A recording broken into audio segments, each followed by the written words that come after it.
네, 여러분 안녕하세요. 스포츠 클래식 라이브 방송 금요일날 야구 위키로 인사드리겠습니다. 여러분 반갑습니다. 오늘 2024년 2월 9일 방송으로 여러분들과 함께 하겠습니다. 명절 연휴 잘 보내고 계신지 궁금하네요. 오늘 연휴 첫날인데 연휴 첫날부터 여러분들과 이렇게 함께 하게 돼서 반갑습니다. 오늘도 재미난 야구 얘기로 여러분들과 얘기해 보도록 하겠습니다.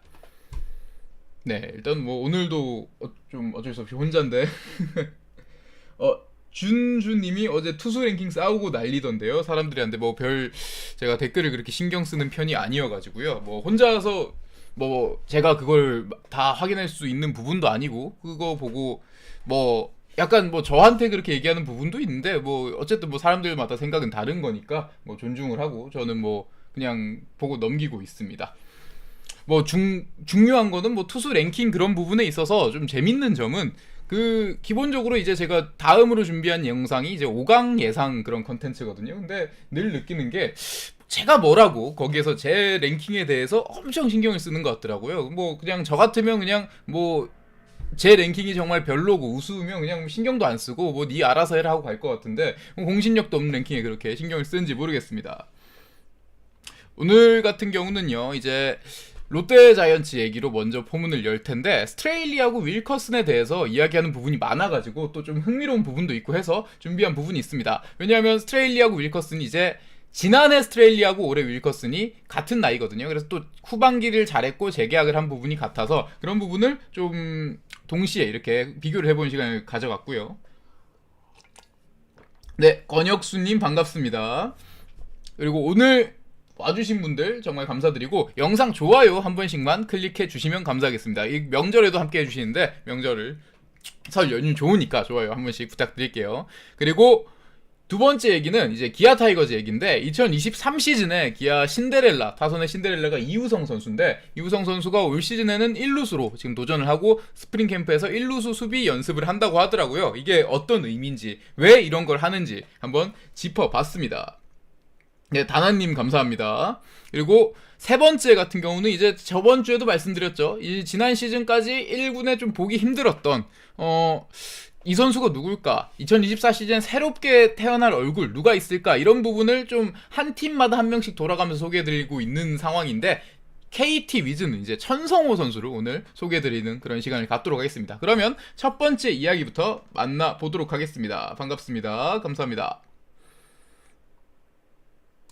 자, 첫 번째 일단 윌커슨이 이제 재계약이 됐죠. 스트레일리 선수하고 비슷한 뭐 평행 이론이다 이렇게 얘기하시는 분들도 있는데 왜 그러냐면 일단 비슷하긴 해요. 2022 시즌에 스트레일리 선수가 후반기에 대체 용병으로 와서 굉장히 좋은 모습을 보여줬고 그리고 재계약을 했습니다. 2024 시즌 앞두고 사실은 뭐 원래부터 단연 계약이 돼 있긴 했었죠. 어쨌든 뭐 표면상으로는 재계약이니까 스트레일리 선수가 2023 시즌도 함께했고 윌커슨 같은 경우는 이 스트레일리의 대체 외국인 선수로 2023 시즌 후반기에 왔고 그리고 상당히 잘했습니다. 그 부분 굉장히 비슷하고요. 그리고 2024 시즌 앞두고 재계약이 된 부분도 똑같은데 재밌는 점은 두 선수가 나이가 똑같다는 거예요. 그러니까 지난해 이제 스트레일리의 나이, 올해 윌커슨의 나이가 같습니다. 왜냐하면 두 선수가 댄 스트레일리가 88년생 그리고 에런 윌커슨이 89년생으로 한 살 차이인데 1년 이후에 윌커슨이 같은 행보를 걷고 있으니까 정확히 같은 나이에 같은 상황을 겪기 때문에 이런 부분이 평행 이론이 아닌가. 그래서 스트레일리가 2022 시즌에 정말 잘해서 재계약을 했는데 2023 시즌 못했잖아요. 그런 부분 때문에 윌커슨도 똑같은 나이에 똑같은 재계약을 했는데 이거 안 좋게 되는 거 아닌가 이렇게 걱정하는 분들이 있습니다. 그래서 그 부분에 의해서 그 부분을 제가 좀 자료로 소개를 해드리도록 하겠습니다. 뭐 말씀해주신 RPM 차이가 있는데 그 부분이 딱 이 오늘 제가 준비한 기록에 나와 있습니다. 자, 일단 나이 89년생 스트레일리 88년생 윌커슨 89년생으로 같은 나이인데 재밌는 점이 2022 시즌에 스트레일리가 좀 별로다 이렇게 이야기하는 분들이 있더라고요. 2020 시즌 기록도 좀 거품이 있고 별로다 이런 얘기 하는데 뭐 김성환님이 지금 스트레일리 구속이 저하된 거입니다 말하는데 아닙니다. 2022 시즌에도 스트레일리의 구속은 안 좋았어요. 스트레일리는 2023 시즌에 와서 특별하게 구속이 저하된 게 아니라 2022 시즌에 후반기에 와서 괜찮게 던질 때 잘할 때도 이미 구속은 저하돼 있었어요. 근데 이게 뭐냐 기록을 살펴보면요 스트레일리의 성적이 딱히 윌커슨에 비해서 안 좋지 않아요. 왜냐하면 스트레일리가 2할 3푼 5리의 피안타율, 윌커슨 선수하고 비교해서 같은 2할대고요. POPS도 0.651, 0.593 둘 다 훌륭한 편이고 평균 자책점 2.31, 2.26 비슷하죠. 그런데 차이가 있는 부분이 있습니다.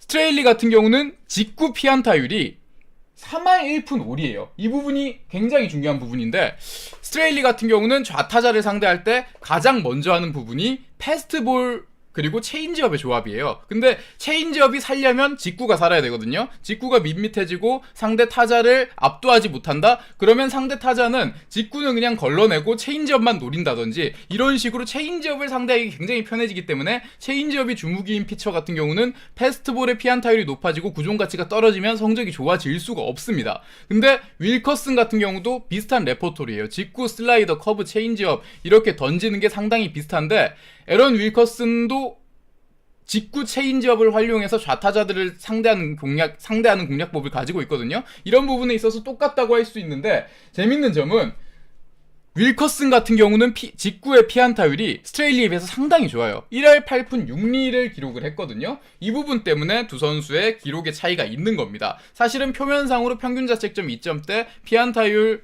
POPS, WHIP 뭐 상당히 둘 다 좋은 건 똑같은데 한 가지 차이점이 윌커슨 같은 경우는 직구의 피안타율이 낮고 스트레일리에 비해서 스트레일리는 이미 3할대를 기록했어요. 잘할 때도. 그리고 그렇기 때문에 스트레일리는 9이닝당 탈삼진이 7.94개로 평균 자책점 2점대가 나오는 투수들에 비해서 성적이 그다지 좋지 않았다는 겁니다. 삼진 개수가 좋지 않았다는 거죠. 근데 윌커슨 같은 경우는 직구의 피안타율이 1할 8푼 6리로 상당히 낮았고요. 그리고 패스트볼의 위력이 사니까 변화구도 살았고 그 덕에 9이닝당 탈삼진이 9.15개입니다. 상당히 이닝당 1개 이상의 삼진을 잡아내는 건데 윌커슨의 외모라든지 좀 윌커슨이 모자를 벗으면 좀 뭐라고 하죠? 좀 약간 선해 보인다 해야 되나요? 그렇게 강해 보이는 인상은 아니거든요. 약간 딱 폼만 봐도 와 이 선수 포스 진짜 장난 아니다 이런 얼굴인데 윌커슨은 그런 게 아닙니다. 좀 인상 좋은 수더분한 아저씨 같이 생겼거든요. 윌커슨은 그런 부분 그리고 많은 나이 때문에 윌커슨이 파워 없이 그냥 기교으로만 상대하는 투수라는 이야기 생각을 하는 경우가 많은데 윌커슨은 실제로 직구 구위가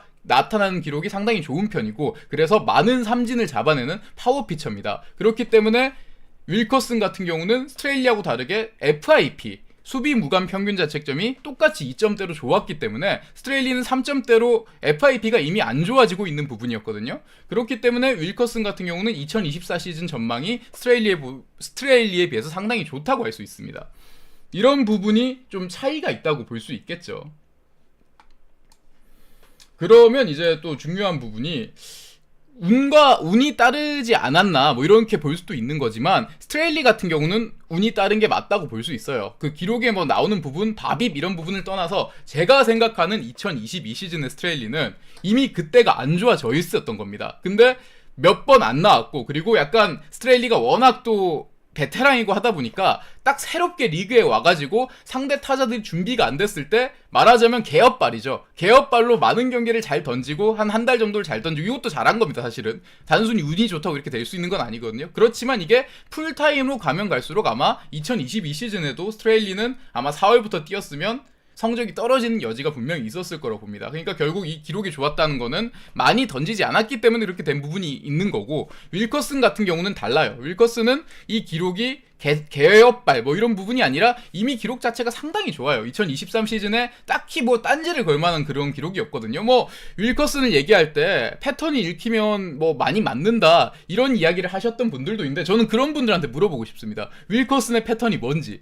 윌커슨 같은 경우는 직구, 슬라이더, 커브, 체인지업 특히 직구가 이 중에 한 40% 비중을 차지하고 나머지 슬라이더, 커브, 체인지업의 비중이 상당히 골라요. 그러니까 딱 투피치의 유형도 아니고 어떤 공을 던질지 상대 타자들이 예측하기 어렵고 패턴이 정형화돼 있는 투수가 아닌데 왜 패턴이 읽히면 맞는다고 이야기하는지 모르겠어요. 그래서 제가 보는 2024 시즌의 에런 윌커슨은 체력만 유지되면 풀타임을 가져갈 체력만 유지되면 충분히 2024 시즌에도 2023 시즌만큼 1선발 역할을 할 수 있는 외국인 투수다. 이렇게 평가를 드리고 싶습니다.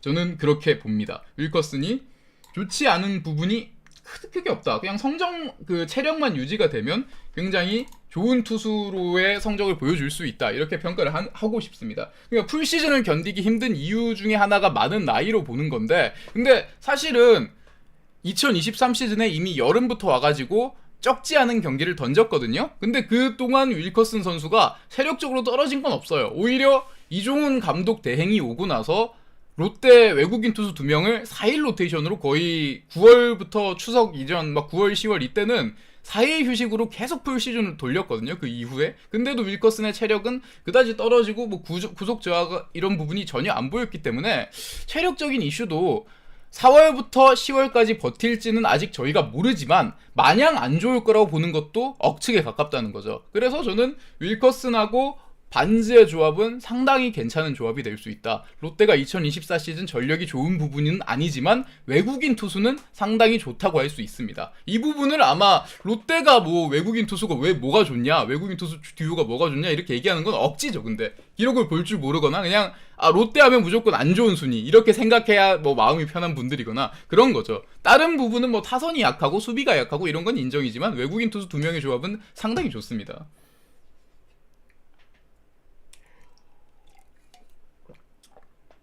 레이에스 같은 경우는 실제로 좀 안 좋은 게 맞아요. 저는 그렇게 생각을 하는데 윌커슨하고 반즈의 조합은 그렇게 나쁜 조합이 아니라 오히려 좋은 조합.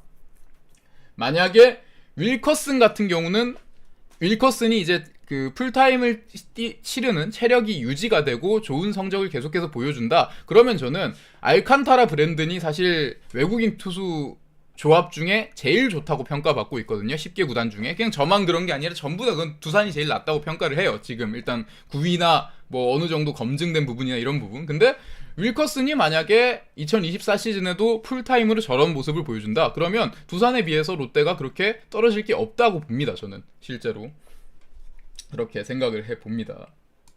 알테어 같은 경우는 다시 이제 마이너리그 팀을 구했더라고요.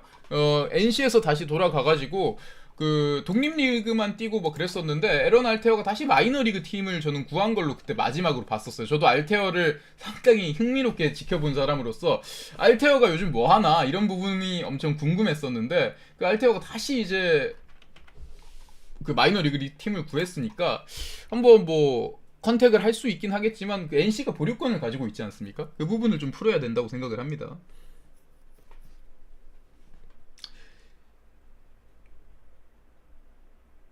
그렇고요. 김태형 감독이 김민석 좌익수, 레이에스, 중견수, 윤동희 우익수라고 얘기했는데 괜찮을까요? 근데 뭐 보고 일단 봐야죠. 게임 뛰는 걸. 저는 사실은 레이에스의 센터 필더 수비를 좋다고 평가하기 힘들었기 때문에 근데 사실은 원래 그 3명만 나온다면 차라리 저는 윤동희가 중견수가 더 제일 셋 중에 낫다고 생각을 해요. 그 김민석, 레이에스, 윤동희 중. 근데 윤동희를 우익수로 고정시켜준다면 김민석하고 레이에스 중에 한 명이 중견수를 봐야 된다면 차라리 레이에스가 낫다고 생각은 합니다. 김민석 선수는 센터 수비가 많이 떨어졌기 때문에 그런 생각이 들고요.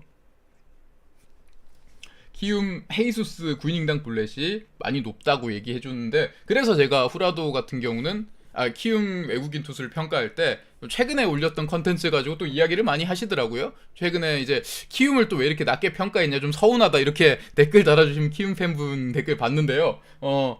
그래서 사실은 댓글 키움 순위가 영상에도 설명을 드려요. 왜 키움이 6위밖에 안 되냐? 후라도는 정말 좋은데 사실은 이거 후라도 때문에 6위인 거다. 왜냐하면 헤수스가 너무 안 좋기 때문에 헤수스 같은 경우는 구속 빠른 거 말고는 선발로 메이저리그급 뭐 KBO 리그 이쪽에서 잘 던질지 검증된 부분이 하나도 없고 그리고 제구가 너무 안 좋기 때문에 미지수 투성이에요 사실은. 근데 후라도가 너무 좋기 때문에 후라도 한 명만으로도 이 정도 순위 올릴 수 있다 해서 올린 거지 헤수스가 별로니까 당연히 순위는 떨어질 수밖에 없는 거죠. 근데 후라도에 반지를 붙여주거나 후라도의 브랜든, 후라도의 뭐 벤자민 이렇게 우한 자완 조합이 된다. 그러면 키움 순위가 거의 1위도 되는 거죠. 후라도가 뭐 알칸타라, 패디 이런 선수하고 함께 최상위급으로 묶였던 외국인 투수고 옆에 괜찮은 자완 투수를 한 명 더 붙여준다면 당연히 키움이 외국인 조합이 좋을 수 있는데 근데 헤수스가 검증이 없으니까 검증이 안 됐으니까 순위가 떨어질 수밖에 없는 거죠. 아무튼 뭐 그렇습니다. 알칸이 후반기에 불안해서 좀 걱정이 많다 이렇게 말씀해 주셨는데 근데 그런 건 있습니다. 꼭 전반기에 못하고 후반기에 잘하는 선수가 다음 시즌에 바로 잘하고 전반기에 잘하고 후반기에 못한 선수가 다음 시즌에 바로 못하고 그런 건 없는 것 같아요. 약간 알칸타라 정도로 좀 많은 시즌을 뛰었고 베테랑인 선수면 후반기에 못했더라도 다시 전반 개막하면 새로운 시즌에 맞춰가지고 몸을 맞춰서 잘할 거라고 보고 있어요. 왜냐하면 꼭 그렇지는 않거든요. 후반기에 잘한 게 다음 시즌에 이어지고 후반기에 못한 게 다음 시즌에 이어지고 이러기보다는 새 시즌은 새 시즌대로 또 결국 그 자기 평균에 회귀되는 것 같아요. 그만큼 많은 기록이 있는 선수들은. 기록이 별로 없는 들쑥날쑥한 선수들이야 한 해 별로 이렇게 업다운이 심하지만 알칸타라 같은 경우는 보여준 게 있고 그리고 체력, 구위 이런 부분이 많이 검증이 된 선수이기 때문에 내년 시즌 뭐 올해 2023 시즌 후반기 안 좋았지만 2024 시즌 개막하고 좀 불안하다 그런 건 전 별로 없을 거라 생각하고 있습니다. 알칸타라는 LG의 약함 하는데 뭐 LG 타선이 좋으니까 뭐 LG는 고용표 선수에게도 강했고 쿠에바스한테도 강했더라고요. 그래서 참 타선이 강하니까 LG가 실제로 좀 못 터는 투수들이 있나요? 최근에 그 지난 시즌만 따지고 보면 잘 없을 것 같은데 아무튼 그렇고요. 롯데 오선발 같은 경우는 일단 뭐 한현희, 이인복 이런 선수들끼리 왔다 갔다 하지 않겠습니까? 처음에 이제 기회를 잡는 선수가 들어가긴 하겠지만 어쨌든 옵션이 있으니까 한현희 선수가 뭐 이렇게 선발에 먼저 치고 들어가겠죠. 마음에 들진 않지만 저는 그래서 롯데 선발진은 좋다고 생각을 해요.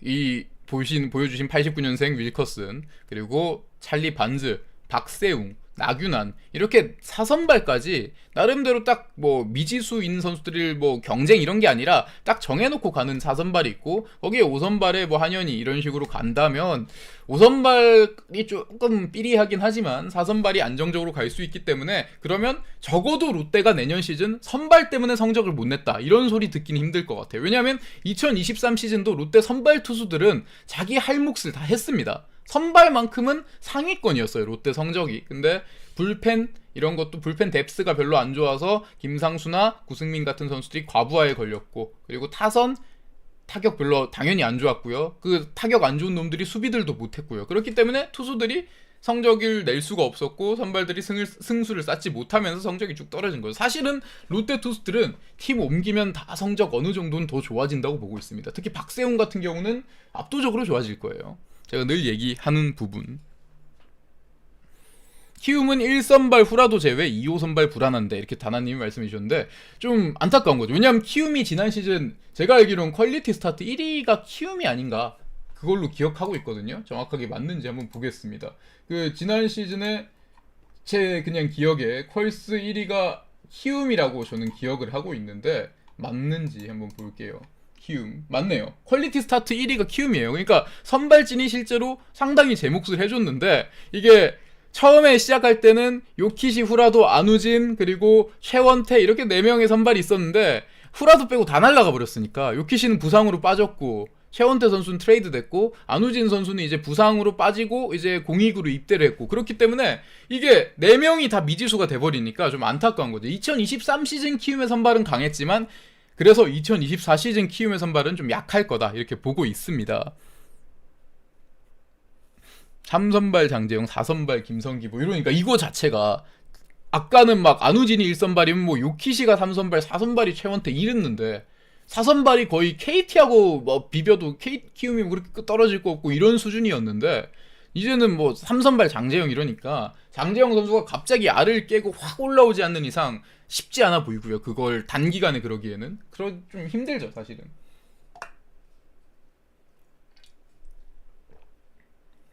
그러니까 뭐 키움은 이제 어느 정도 장재영 선수에게 좀 편안하게 던질 수 있는 그런 시작 전에 이런 말씀 드려서 정말 죄송합니다만 약간 탱킹 시즌처럼 해가지고 뭐 장재영이라든지 뭐 방금 말씀 주신 1라운드 신인들 김유나 전준표 이런 선수들이 좀 편안하게 던질 수 있는 상황 만들어주고 거기서 경험치를 쌓고 안우진 선수가 돌아올 때 이때 또 한번 승부를 볼 수 있는 그런 상황을 만들면 좋겠습니다. KT는 쿠에바스, 고용표, 벤자민, 소형준 이 중 셋은 두산 상대 저승사자던데 이렇게 말씀해 주셨는데 소형준이 진짜 심하죠. 그 두산 팬분들 중에 뭐 여러 두산 팬분들은 소형준 선수를 진짜 좀 약간 꿈에 나올까 무섭다 이렇게 생각하시는 분들이 많아요. 왜냐하면 신인 때 소형준 선수가 아마 처음 선발승 거둔 게 두산전으로 저는 기억을 하고, 그리고 뭐 한국 시리즈에 맞붙었을 때, 플레이오프에서 맞붙었을 때, 이럴 때마다 소영준 선수가 상당히 좋았으니까 그 부분이 참 두산 팬분들에게는 야속하다 이런 생각이 들지 않을까 싶습니다. 자, 그럼 이제 기아 타이거즈 이우성 선수 이야기로 넘어가 보도록 하겠습니다. 여러분 좋아요 한 번씩 클릭 부탁드릴게요. 자, 기아 타이거즈가 2023 시즌에 올해의 발견, 뭐 올해의 히트 상품 이런 얘기 많이 하는데, 그거는 사실은 저는 이우성 선수라고 생각을 해요. 뭐 물론 당연히 좀 그런 부분들이 있을 수는 있는데, 뭐 나성범이 제일 잘했고 김도영 선수가 진짜 올해의 발견이고 한데, 기아 타이거즈의 진짜 타선의 강함을 상징한 건 저는 이우성이었다고 봐요. 이우성, 이창진 이런 선수들. 왜냐하면 이우성이나 이창진은 2023 시즌에 보여줬던 기록 보면 타선이 약한 팀이나 외야진이 좀 약한 팀, 이런 팀 가면 주전으로 나올 수 있는 선수였거든요. 근데 내년 시즌 이 선수들의 위치를 고려해봤을 때 주전이 무조건 확실하다 이렇게 보기는 힘들어요. 그만큼 야수진의 뎁스가 강하고 강타자들이 많은 기아의 강함을 상징한다고 이렇게 볼 수 있습니다. 이우성 같은 경우는요, 2022 시즌까지는 사실은 타격의 재능은 있는 선수, 대전고를 나왔고 그 당시에 외야수로 전면 드래프트 2라운드 지명을 받았었죠. 아마 두산에 2라운드 지명을 받았는데, 그것만으로도 아니 코너 외야수가 전면 2라운드면 2차 1라운드나 마찬가지인데 저렇게 높은 지명의 순번을 받은 것 자체가 타격에 있어서 참 많은 인정을 받았다고 볼 수 있거든요. 그런 부분. 그리고 두산에선 터지지 않았고 NC, 기아 이렇게 여러 팀으로 옮겼지만 항상 옮기는 팀마다 타격에 대한 재능은 진짜 찐이다 이런 평가를 받았었는데, 올 시즌에 드디어 지난 시즌이죠. 2023 시즌에 드디어 터졌습니다. 이우성 선수가 딱 기록에도 나오죠. 126경기에서 400타석에 들어섰는데, 규정 타석은 아닙니다만 타율 3할 1, 2에 8홈런, OPS 0.780, WRC 플러스 118.3으로 뭐 거의 주전급에 가까운 활약을 했다고 볼 수 있는데, 근데 이우성 선수가 내년 시즌에는 1루수로 이제 준비를 한다고 하더라고요. 왜 이우성 선수가 근데 1루수로 준비를 하냐? 이거는 기아 타이거즈의 외야진을 보시면 알 수 있습니다. 기아 타이거즈가 외야진이 실제로 정말 화려합니다. 특히 기본적으로 S급 스타 국가대표 나성범 선수가 있고요. 그리고 소크라테스가 올해에도 재계약을 해서 남았기 때문에 일단 외국인 타자 한 자리는 외야에게 가겠죠. 그럼 두 자리, 나성범 빼면 이제 한 자리가 남는데, 최원준 선수가 제대를 했단 말이에요. 지난 시즌은 제대를 하고 조금 뭐 상무에서 사회에 온 게 좀 적응이 안 돼서 그럴지 모르겠지만, 저는 최원준 선수가 제대로 못 만들고 2024 시즌 준비하면 외야 주전 한 자리 줄 수 있다고 생각을 해요. 그리고 또 이제는 소크라테스가 중견수를 보기보다는 제가 생각하기에는 최원준 같이 빠르고 젊은 선수가 중견수를 딱 차지하는 게 좋다고 생각을 합니다. 그래서 소크라테스가 좌익수, 중견수가 최원준, 우익수가 나성범, 이렇게 딱 3명을 만들어내는 게 기아 타이거즈가 성적도 내고 뭔가 실리를 취하는 그런 외야진이 될 거라고 생각을 하고 있고요. 그리고 이창진 선수가 사실은 진짜 정말 아쉽죠. 이창진 같은 경우도 기록이 정말 나쁘지 않은 그런 선수고, 외야 뭐 중견수까지도 볼 수 있고 이런 선수인데, 기아가 워낙 또 외야진이 좋기 때문에 이창진마저 지명타자는 특히 최영호가 거의 또 한 자리를 고정하고 있기 때문에 이창진 같은 경우는 거의 뭐 다른 팀이면 주전인데 여기니까 백업을 본다 뭐 이런 느낌이 있는 선수인데, 이러니까 사실은 이우성 선수가 외야 자리를 좀 엄청 경쟁을 해야 되잖아요. 외야를 맡아놓고 줄 수 있는 상황이 아닙니다. 그렇기 때문에 1루수로 들어가는 건데, 기아 타이거즈의 1루수 같은 경우는 이제 변우혁하고 황대인 선수가 좀 많이 나왔거든요. 지난 시즌에는 기아 타이거즈 1루수, 뭐 류지혁 선수가 있을 때는 류지혁이 1루에도 있고 했는데, 일단 뭐 류지혁은 없으니까 뭐 일단 우타자 거포, 변우혁, 황대인 이렇게 볼 수 있는데, 사실은 이 두 선수 모두 2023 시즌 기록이 너무 좀 뭐랄까요, 좀 실망스러웠기 때문에 이우성 선수가 충분히 여기 주전 경쟁이 가능하다고 볼 수 있는 거죠. 이우성 선수의 기록이 이 변우혁, 황대인보다 훨씬 낫다고 할 수 있고, 이 선수가 일단 이우성이 타격이 이 선수들에 비해서 장점이 있기 때문에 내야 수비가 익숙하진 않지만 충분히 1루수를 차고 갈 수 있다 이렇게 볼 수 있습니다.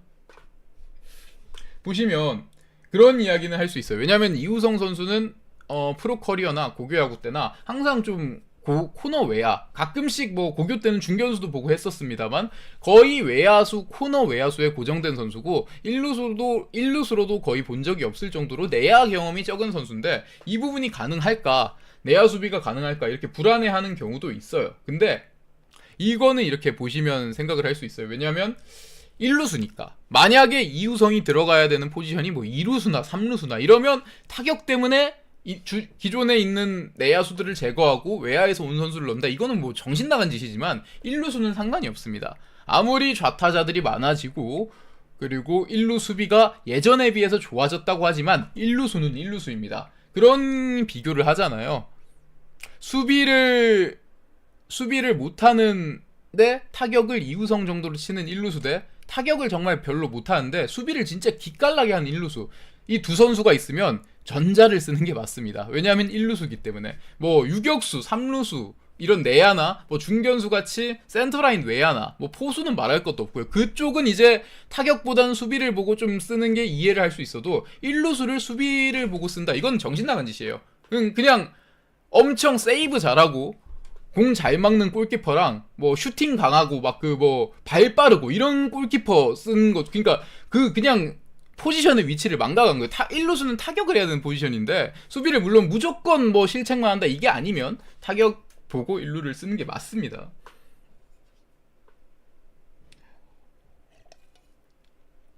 보시면 왜 그렇냐, 기본적으로 이우성 선수가 1루를 보는 거를 시뮬레이션을 해드리면 3루하고 1루의 차이가 있습니다. 왜냐면 3루, 1루 위치는 비슷하잖아요. 좌우 반전만 됐을 뿐이지. 근데 3루는 되고 왜 1루는 안 되냐, 1루 같은 경우는요 정말 수비가 편해요. 3루는 잡고 타구가 오잖아요. 잡고 여기 멀리 1루 반대쪽까지 던질 생각부터 해야 됩니다. 그래서 잡는 게 문제가 아니라 잡고 후속 연결 송구 동작까지 생각해야 된다면 1루 같은 경우는요 강한 타구가 오면 몸으로 멈춰놓고 스탑만 시켜놓으면 돼요. 왜냐면 투수가 이제 커브에 오니까, 아니면 지가 주워서 찍어버리면 되니까 1루를. 그만큼 3루하고 1루는 이렇게 큰 차이가 있습니다. 거의 3루가 할 일에 반밖에 안 해도 되기 때문에 수비 좀 안 좋은 선수가 들어가도 충분히 해결이 된다는 거 말씀드리고 싶습니다.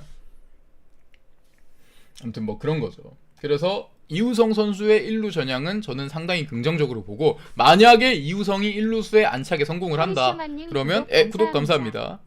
그러면 이제 좌익수, 중견수, 우익수 쪽에 방금 보여줬던 소크라테스 그리고 뭐 최원준, 나성범, 내야에는 김도영, 박찬호, 김선빈, 이우성, 그리고 포수의 김태군, 지명타자의 최영우면 타격을 못하는 선수 한 명 꼽으라면 김태군밖에 없어요. 그렇게 되면 1번부터 9번까지 구성을 하면 김태군 선수만 제외하면 전부 다 8명이 타격을 잘하는 선수로 구성이 되고, 김태군 선수도 성적치고는 기본적으로 컨택을 할 수 있는 선수이기 때문에 아예 뭐 완전 타선의 군형이 될 수준은 아니거든요.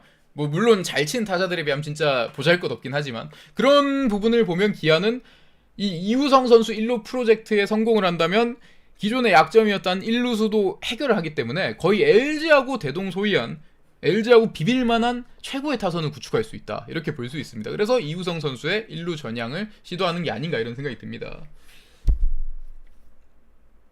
아무튼 그런 생각이 들어요. 저는 기아가 이만큼 좋아질 수 있다, 더 좋아질 수 있는 부분이 아닌가 이런 생각이 들고요. 자, 그러면 이제 기아 타이거즈 같은 경우는 잉크커피 챔피 리제장사 저 좀 위험한 부분이죠. 예. 근데 그거를 좀 저는 생각을 해야 될 것 같긴 해요. 저는 기아 선발진, 타선, 불펜, 뭐 외국인 선수 평가를 제가 좀 기아 선수들의 평가를 좀 낮게 해가지고, 이게 이 인간이 기아를 싫어하나 이런 이야기를 하시는 분들도 있는데 저는 기아를 싫어하지 않습니다. 어떻게 보면 좋아하는 축에 속하죠. 왜냐하면 이런 스포츠 채널을 운영하거나 뭐 엠스플 같이 스포츠 케이블에 종사를 하거나 뭐 야구 관련 업에 종사를 한다, 이런 사람들이 기아를 싫어하기는 상당히 힘듭니다. 왜냐하면 밥줄이에요. 진짜 솔직히 말씀드리면 기아 같은 팀 한 팀이라도 더 있어야 우리 같은 사람들이 좀 더 편하게 먹고 삽니다. 왜냐면 인기팀이기 때문에. 그래서 저는 기아를 싫어할 수가 없어요. 예, 기본적으로 제가 정말 힘들다, 채널이 너무 지지부진하네 할 때 기아의 컨텐츠를 딱 만들면 그만큼 많은 좀 뭐라 해야 되나, 약간 좀 많은 관심을 받기 때문에 기아를 싫어할 수가 없는데, 그런 부분 또 그런 식으로 좀 싫어한다고 하시는데 저는 그래서 외국인 선수 평가를 안 좋게 한 거는 제가 평가를 했을 때 기아 외국인 선발 투수 2명은 실제로 변수가 너무 많습니다. 제임스 네일이나 윌크로나 두 선수 모두, 윌크로우는 어깨 부상에 대한 염려, 제임스 네일 같은 경우는 선발로 뛴 게 5년 전이기 때문에 불펜으로 선발로 이 선수가 어떻게 할지 전혀 뭐 최근 몇 시즌은 검증된 바가 없기 때문에 순위를 높게 줄 수가 없었어요. 그걸 순위를 높게 준다면 그거조차 오히려 기준이 없는 거라고 생각을 하고요. 근데 저는 냉정하게 말씀드립니다. 기아 타이거즈 같은 경우는 기아는 외국인 타자가 망해도 5강 싸움 충분히 할 수 있고 5강 안에 외국인 없이도 도전할 수 있는 팀이라고 생각을 해요. 근데 외국인이 평타만 치면 5위 안에 넉넉하게 드는 거고, 외국인이 잘한다 그럼 우승 경쟁도 가능한 팀이다 생각하고 있습니다. 그만큼 국내 타선과 국내 선발진, 불펜진 모두 밸런스가 상당히 좋은 팀이기 때문에 기아는 외국인에 따라 좀 달라지긴 하겠지만 5위 안에는 국내만으로도 들 수 있다. 저는 이만큼 기아를 좋게 평가한다는 점 말씀드리면서, 포항 백호랑이 님이 오셨네요. 기아 얘기를 하고 계시는데, 최원준 같은 경우는 저는 중견수로 나왔으면 좋겠습니다. 왜냐하면 최원준 선수, 소크라테스가 지난해까지 중견수를 봤는데 개인적인 감상으로는 소크라테스는 중견수를 이제 더 이상 보기에는 좀 많이 둔해진 부분이 있고, 오히려 이왕 이렇게 소크라테스하고 재계약을 한 거 타격에 집중할 수 있게 코너로 치워주는 것도 좋다고 생각을 해요. 그리고 기본적으로 중견수는 좀 더 건강하고 빠른 선수가 하는 게 팀 외야를 구성하는 데 있어서 중심을 잡기 편하기 때문에 최원준이 중견수를 보는 게 좋지 않나 이런 생각이 듭니다. 최원준 선수가 중견수 이런 식으로 보고, 근데 그렇게 따지면 야, 그 김호령이 제일 빠르고 건강하게 수비 잘하는데 왜 김호령은 중견수를 안 보냐는데, 뭐 당연히 타격을 아예 안 볼 수는 없겠죠. 그런 생각. 두산 최원준은 선발일까요? 그 이승엽 감독은 최원준 5선발 쓴다는데 초반에는 근데 최원준, 이영하 이렇게 가지 않을까요? 왜냐면 김동주하고 최승용을 좀 늦게 돌리는 것 같던데, 그러면 그 외국인 2명의 곽빈에 최원준, 이영하 뭐 이렇게 가지 않을까요? 그 김동주하고 최승용을 초반에 선발로 안 쓸 거면 최원준을 제낄 만한 선발 자원도 없잖아요. 예, 그렇게 생각을 합니다.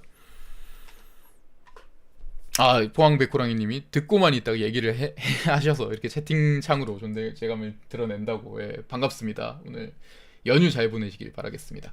그럼 이제 기아 이야기는 여기까지 하고, 이제 또 KT 위즈 내년 시즌을 책임질 천성호 선수에 대해서 좀 소개를 해드린 시간 갖도록 하겠습니다. 네, 그리고 오늘 좋아요 한 번씩 눌러주시면 감사하겠습니다. 근데 영하 선발 쓴다던데요? 보니까 저도 뭐 어떻게 될지 모르겠는데 본인은 선발로 지금 몸을 만들고 있다고 하는데,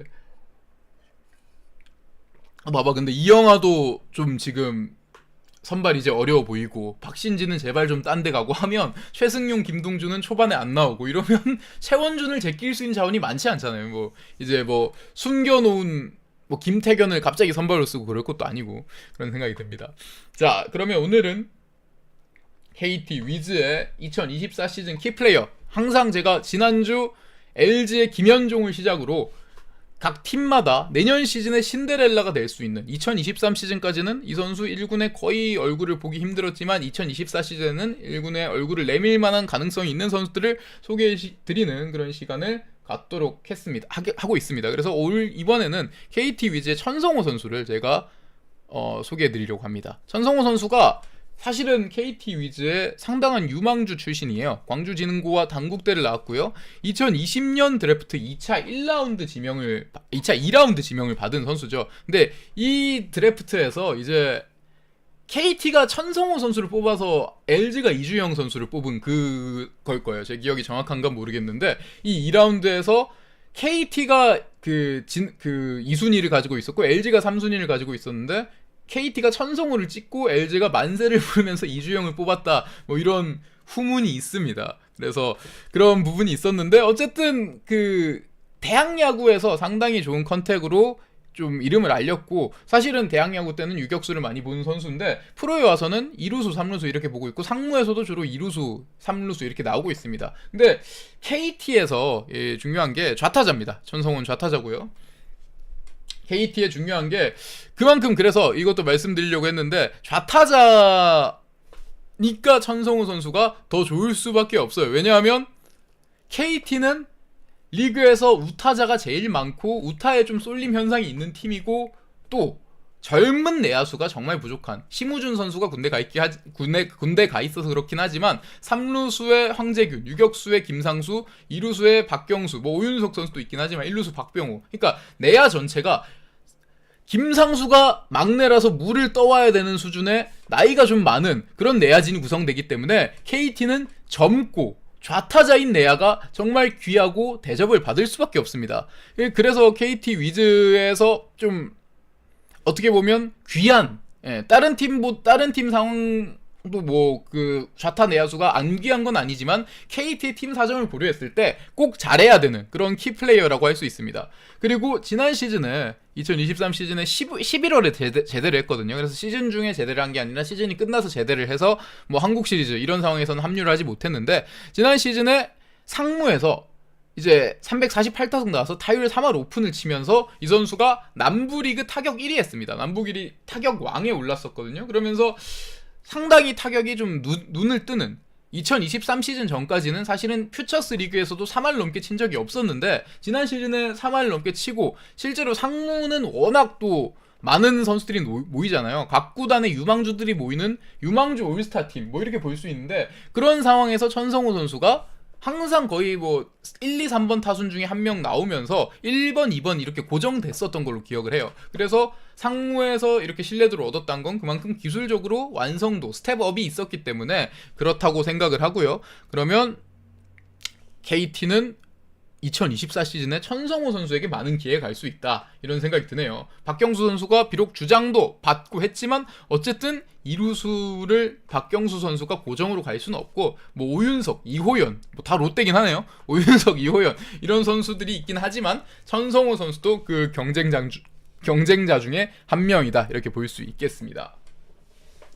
천성호 선수의 타격 스타일을 말씀드리면요. 일단 뭐 장타력이 이렇게 좋은 스타일은 아니에요. 올해 퓨처스 리그에서 홈런이 하나도 없거든요. 기본적으로 홈런 파워를 갖춘 선수는 아니지만 일단 컨택이 상당히 좋고요. 삼진을 정말 잘 당하지 않는 기본적으로 컨택률이 좀 높은 유형의 고감도 타율을 보여줄 수 있는 그런 좌타자라고 보시면 됩니다. 어떻게 보면 퓨처스 리그에서의 기록만 보면 이호연 선수하고 타격적인 측면은 조금 비슷한 스타일이 아닌가 이런 생각이 드네요.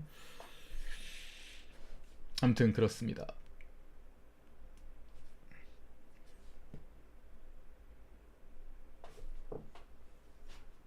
1군에서는 별다른 모습을 일단 보여주진 못했는데 내년 시즌에는 이제 KT 위즈에서 천성호 선수를 좀 많이 활용할 수 있지 않을까 하는 생각이 듭니다. 기아 대졸 성공한 선수가 박준표가 거의 유일하다. 그것도 잠시 잘한 거. 박준표 하니까 문경찬도 생각나네. 문경찬도 박준표하고 그 박전문 시절에 같이 잘했었죠. 문경찬도 대졸인데 그 박준표, 문경찬 뭐 그 한때 기아가 대졸 많이 모았던 시기 있죠. 임준섭 선수 지금 그 한화 SK 갔다가 이제 롯데 왔는데 임준섭 선수도 그때 그런 시기고 이민우 선수 기아가 그 90년대 초반생들이 대학 졸업할 때 시점에 이제 대졸 신인들을 상위 라운드 투수로 엄청 많이 뽑았었습니다. 그런 게 있었죠. 박지훈, 불꽃 박지훈 있었고 그 시기에 그 대졸을 많이 뽑았고 그 키움 갔다가 이제 은퇴했죠. 홍성민 선수 롯데로 보상 선수로 와서 쏠쏠하게 잘해줬는데 홍성민 선수도 기아에서 뽑았던 대졸 투수고 대졸 전문. 그래서 기아 팬분들은 이거 별로 안 좋아하긴 하는데 선동열 감독이 인성의 대졸 픽이다 해가지고 대졸 선수들을 주로 많이 뽑는 그런 시기가 있었습니다. 그래서 뭐 고졸 대졸 하면 뭐 어떻게 볼지 모르겠지만 저는 일단은 그 대졸 중에 최채흥이라든지 이정용이라든지 이 정도로 확실하게 검증된 1군에서 무조건 할 수 있는 그런 부분이 있다 이런 선수가 아니면 사실은 고졸 먼저 가는 게 저는 맞다고 생각을 해요. 일단은 4살이 어리니까 요즘 얼리픽도 생기긴 했습니다. 그렇긴 하지만 어쨌든 4살이 어린 거 자체가 큰 장점이고 그리고 기본적으로 정말 정말 미안한 이야기이긴 하지만 대학 야구 선수들 정말 열심히 하고 간절하게 한 부분에 있어서 이런 말을 드려서 정말 죄송하긴 하지만 고교 야구에서 한 번 유망주들이 쭉 걸러지고 대학으로 가거든요. 그렇게 따지면 기본적으로 리그 자체가 뭐 대학 리그 선수들이 고교 야구 리그랑 붙으면 지진 않습니다. 왜냐하면 신체적으로 어른이고 애고 그렇기 때문에 지는 경우는 거의 없긴 하지만 기본적으로 유망주의 질 자체가 고졸이 더 높을 수밖에 없기 때문에 같은 값이면 특별한 이정용, 최채흥 이런 장점이 보이는 선수가 아니면 고졸 위주로 가는 게 저는 맞다고 생각은 합니다. 물론 무조건은 아니겠죠. 대졸 중에 괜찮은 선수들도 분명히 있으니까. 기아 감독은 설 끝나면 바로 나올까 하는데 뭐 조만간 나오지 않을까 저는 생각이 듭니다. 그 비워놓는 것도 좋지 않겠다고 생각하기 때문에. 근데 그게 아마 조율을 해야 될 거예요. 몇 년으로 줄지. 왜냐하면 이게 진짜 의미가 없거든요. 올해 같은 경우는 이게 사실 기아 타이거즈 같은 경우는 올 시즌에 이미 김종국 체제를 만들어 놨었잖아요. 김종국 감독이 뭐 그 진가비용 수석 코치 해가지고 타격 코치, 투수 코치 쭉 다 만들어 놨는데 감독이 훅 날아가 버리는데 여기에 새 감독이 오고 이 코치들을 드러낼 수도 없고 그건 미친 짓이죠. 여기서 코치를 또 드러내서 감독 사단을 만드는 이것도 말도 안 되는 짓이고 그러면 사실은 이 감독한테 2년 계약을 준다? 그러면 그런 얘기 할 수밖에 야 이씨 이걸 2년 주면 나는 사실상 1년 받는 거 아니냐 이 해는 내가 준비한 것도 아닌데 억울한 거 아니냐 이게 점오다 점오 적어도 그래서 3년을 요구할 수 있고 그리고 3년 줘도 사실은 나한테는 이거 2년 계약이다 이렇게 볼 수 있으니까 계약 기간의 조율 이런 부분이 상당히 골치 아픈 상황이기 때문에 길어질 수밖에 없다 이런 생각이 듭니다. 그래서 늘 말하지만 저번 주에도 말했지만 이거는 진짜 날아간 김종국 전 감독이 정말 진짜 기아 타이거즈 앞에 큰 빅엿을 선사했다 이렇게 볼 수 있습니다. 저는 진짜 사과해야 된다고 생각하고요. 어쨌든 뭐 오늘 준비한 세 가지 소식은 여기까지고 김종국 챔피언 애국가 시구 꼭 보고 싶었는데 그 가수 김종국이랑 너무 기아 팬들 너무 화날 것 같은데 그러면 자 오늘 그러면 자 Q&A 시간으로 넘어가도록 하겠습니다. 뭐 일단은 초반에 뭐 윌커슨 얘기를 해서 그런지 뭐 모르겠지만 어쨌든 이렇게 사진 띄워놓고 질문 받겠습니다. 키움은 대졸 신고 선수지만 박수종이 좋죠. 그 야수는 근데 대졸 중에서도 많이 괜찮은 경우가 많아요. 특히 그 야수 같은 경우는 진짜 중하위에서도 많이 터지거든요. 특히 뭐 양이지만 하더라도 상위 라운드하고 전혀 상관이 없는 선수인데 지금 뭐 한국 야구의 한 획을 끊는 저는 이제 양의지가 커리어 마지막까지 가면 좀 논란이 있을 수도 있지만 박경환 포수도 넘을 수 있다고 생각합니다. 양의지가 지금까지 보여주는 기록 쭉 가고 이제 마지막까지 가서 커리어가 총합이 되면 진짜 박경환 넘어 이만수까지 갈 수 있는 선수라고 생각을 해요. 진짜로 그만큼 많이 쌓은 게 있고 누적이 어마어마하고 고점도 상당히 높고 그랬기 때문에 근데 그렇잖아요. 그러니까 그렇게 하위 라운드도 터질 수 있기 때문에 야수 같은 경우는 그런데 투수는 근데 그래서 좀 상위 라운드 하위 라운드에서 투수는 거의 진짜 건지기 좀 힘들거든요. 그래서 거의 좀 고졸을 선호한 게 아닌가 이런 생각이 드네요.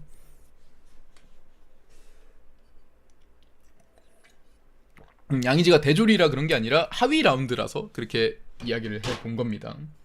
손시현 대졸 신고 선수 그런 거 많아요. 기본적으로 대졸 신고 선수, 대졸 하위 라운드, 뭐 야수 같은 경우는 고졸 하위 라운드, 고졸 신고 선수도 많잖아요.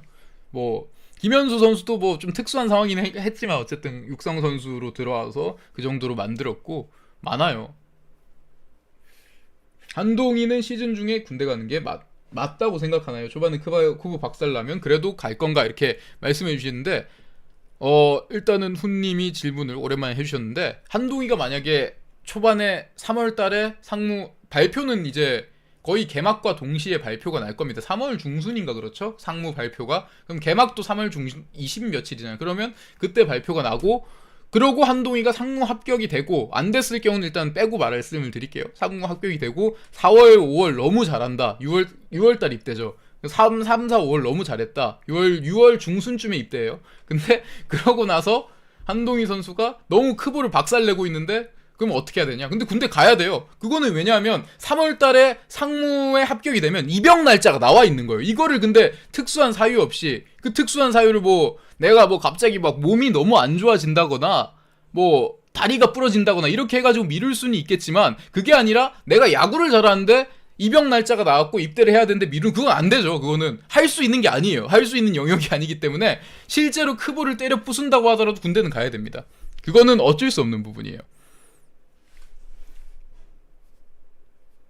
네, 본인이 포기하는 거는 상무 합격 전에 지금 이제 다음 주죠. 다음 주에 상무 그 체력 훈련 보고 하는데 합격 전에 본인이 포기는 할 수 있어요. 지가 얘기해가지고 저는 지금 이 상무 입대를 선택을 하지 않겠음 이런 식으로 얘기하면 어차피 다른 선수한테는 정말 귀중한 기회이기 때문에 안 오려고 한 선수를 합격을 시킬 이유는 없겠죠. 그러니까 갈 수는 있겠지만 3월달에 이미 합격이 발표가 되는데 3, 4, 5월에 잘한다고 입영 날짜가 나와 있는데 그 포기를 한다. 그거 안 돼요. 그거는. 그런 생각이고 김재호 다음으로 이끌 유격수 두산이요? 두산은 어쨌든 그래도 우리 그 군대가 있는 안재석이 갔다 올 때 잘해야죠. 갔다 와서 안재석이 생각보다 성장세가 좀 그래서 그렇지 1년차에 보여준 모습 보면 이 친구도 상당한 유망주고 그 서울 득식을 거리는 서울권에서 1차 지명을 받은 이유가 있는 거죠. 수능이나 공무원 시험 접수 그거 자체가 좀 비난을 받을 수도 있는 거고 그리고 굳이 그럴 이유가 없고 진짜 18 출루율 뭐 1.0 장타율 4.0 저게 1타수 1안타 1홈런일 경우에 나오는 기록이거든요. 출루율 18 장타율 48 그 OPS 58 이게 그게 그건데 그게 저 지금 아님이 말씀해 주신 기록인데 실제로 그렇게 해도 군대는 가야죠. 대학도 그리고 한동희 갔을걸요? 그 지금까지 미룰 수 있었던 것도 대학생 뭐 이런 걸로 미루기 때문에 사이버 대학교 넣어놨을걸 한동희. 정확하게는 제가 어느 사이버 대학인지는 모르겠지만 대학생일 거예요. 그 신분상. 그게 뭐 그냥 못 미룰 수가 없잖아요.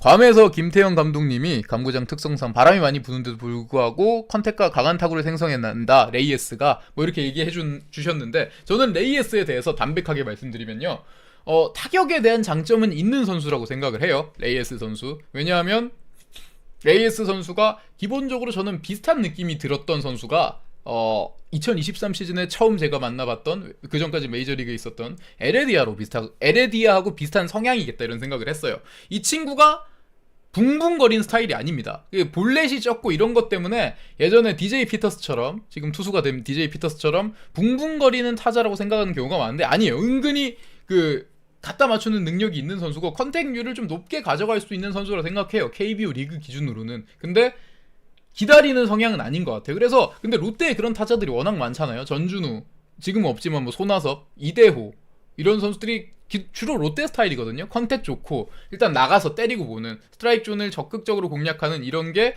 롯데 스타일인데 그런 부분에서 보면 레이에스 선수가 타격에 대한 재능은 그 장점이 없진 않을 것 같다는 생각이 듭니다. 근데 제가 레이에스 선수를 높게 평가하지 않는 이유는 직전까지 몸 상태에 대한 이상이 분명히 있었기 때문에 근데 롯데는 이미 그 몸 상태에 대한 이상이 있는 선수를 데리고 왔다가 피를 본 경험이 있는데도 또 데려왔기 때문에 이거는 저는 높은 점수를 볼 수 있는 영입은 아니다 생각해서 레이에스 평가를 좀 박하게 준 겁니다.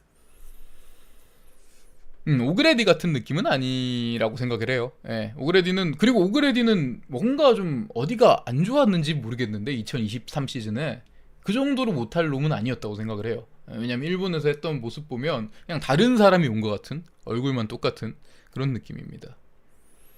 피터스가 투수 전환한다고 계약도 됐다고 하더라고요. 피터스가 제가 그 근황을 찾아봤는데 피터스 선수가 지난해 이제 마이너리그 쪽에서 이제 나와가지고 마이너리그 내에서 일단 투수 전향은 했거든요. 투수 전향을 던지다가 별다른 모습을 못 보여주고 그리고 피터스 자체는 트리플 A에서 상당히 기록이 좋았던 외야수, 중견수로 계약을 한 건데 마이너리그 계약을 한 건데 일단 투수 전향을 했고 투수로 바로 잘할 수 있는 느낌이 안 보이니까 사실은 방출이 됐는데 피터스가 약간 포기하지 않고 스스로 그 사설 아카데미를 만들었더라고요. 피터스가 뭐 온라인으로 또 피터스 선수가 레슨을 하고 야구 레슨도 하고 그 직접 와가지고 가르쳐 주기도 하고 이런 아카데미를 운영하면서 자기도 몸을 만들어가지고 투수로 투구폼을 만들어서 95마일까지 찍었다고 합니다. 그래서 그거를 테스트 때 보여주고 이번에 계약을 따냈고 다시 팀을 구했다고 하네요.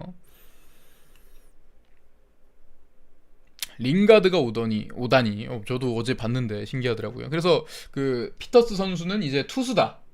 여러분들이 기억하는 DJ 피터스는 타자가 아닌 투수다 이렇게 보시면 될 것 같습니다. 신기하죠. 이게 또 야구를 워낙 또 좋아하는 선수들이 있는 것 같아요. 포지션을 바꿔서라도 야구에 계속 도전을 하는 것 자체가 그만큼 자기가 좋아하지 않으면 힘들지 않나 하는 생각이 드네요. 피터스 자체가 그 키가 2m 2cm, 변덕규랑 키가 똑같죠. 202cm에 100kg 정도 되는 피지컬이 상당히 좋기 때문에 투구 폼을 좀 더 보고 싶긴 한데, 마운드에 올라가지고 정식 경기에서 던진 거 보고 싶긴 한데, 장점이 있는 투수가 될 것 같아요. 잘 밸런스를 만들면. 기본적으로 2m 투수지 않습니까?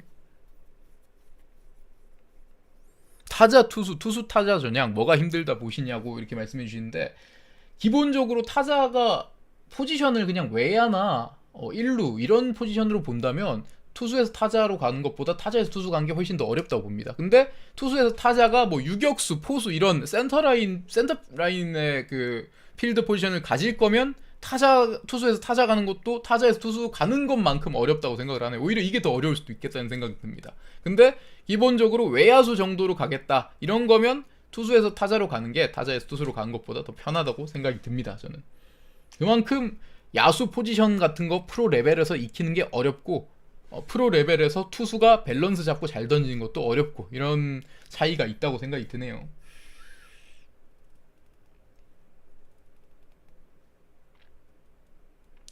NC는 패디를 대체할 투수, NC 뭐 4원 서발 어떻게 보나 이렇게 말씀해 주시는데, 저는 솔직히 말씀드리면 NC 팬분들이 좀 기분이 안 좋으실 수는 있는데 이거 선발진 초반에 좀 어려울 거라고 생각을 해요. 왜냐면 패디가 다른 놈도 아니고 패디가 패디잖아요. KBO MVP잖아요.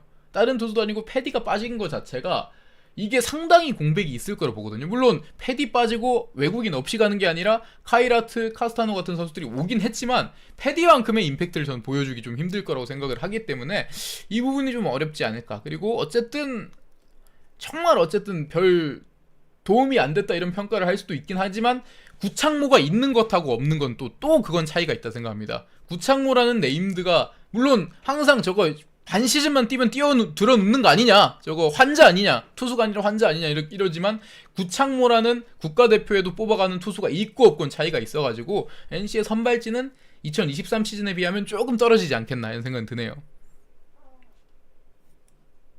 최준호 하나가 노렸는데 두산이 먼저 지명해서 문현빈 지명 개꿀. 더아님이 그 하나 팬이신가 보네요. 같은 북일고죠. 예, 최준호.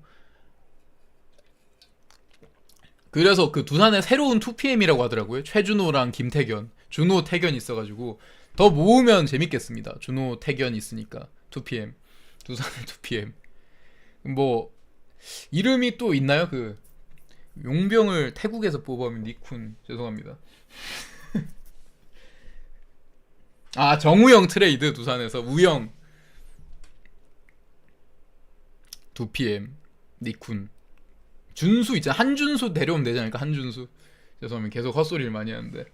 창덕님이 감독이라면 롯데 백업 포수로 정보근 대 손성빈. 지금 정보근이 부상이니까 손성빈이 가겠지만 둘 다 건강한 상태고 작년하고 똑같다. 왜냐하면 올해 어떨지는 내가 까봐야 하니까. 작년하고 똑같다 치면 전 정보근으로 가죠. 왜냐하면 기본적으로 수비는 정보근이 지금 손성빈보다 훨씬 낫고 타격적인 측면도 정보근이 지난해만 보면 뭐 손성빈에 비해서 떨어질 게 없기 때문에 백업 포수, 특히 유강남이라는 선수가 있는 상황에서는 안정적으로 좀 더 갈 수 있는 선수가 필요하다 생각하고, 저는 손성빈이 정보근보다 더 크게 될 수 있는 선수라고는 생각을 해요. 왜냐하면 타고난 게 어쩔 수 없이 좋은 피지컬이 있기 때문에 정보근 선수에게 미안하지만, 그래서 손성빈은 오히려 1군 백업보다는 서비스 타임을 이렇게 낭비하기보다는 2군에서 주전으로 진짜 똥맛, 쓴맛, 단맛 다 보고 좀 만들어줘야 된다고 생각해요. 김영준처럼 조금 더 만들어지고 더 다듬어지고 1군 백업보다는 1군 백업으로 가기에는 서비스 타임이 아깝다 이런 생각이 듭니다. 아니, 손성빈이 송구는 더 좋아요. 팝타임 뭐 손성빈보다 송구가 더 좋다고 할 만한 선수가 크보 전체에서도 뭐 없는 수준으로 좋으니까. 근데 그거 제외하고는 프레이밍이라든지 뭐 블로킹이라든지 기본적인 경기 운영 같은 거는 정보근이 더 좋습니다. 아무래도 프로를 3년 더 오래 먼저 뛴 선배 그 맛이 있는 거죠. 정보근이 송구가 또 안 좋은 것도 아니고. 정보근. 근데 초반은 일단 유강남 주전에 손성빈 백업으로 가겠죠. 이 보근이가 지금 그 마무리 캠프인가 뭐 그때 청백전 하다가 공에 맞아가지고 부상을 당해가지고.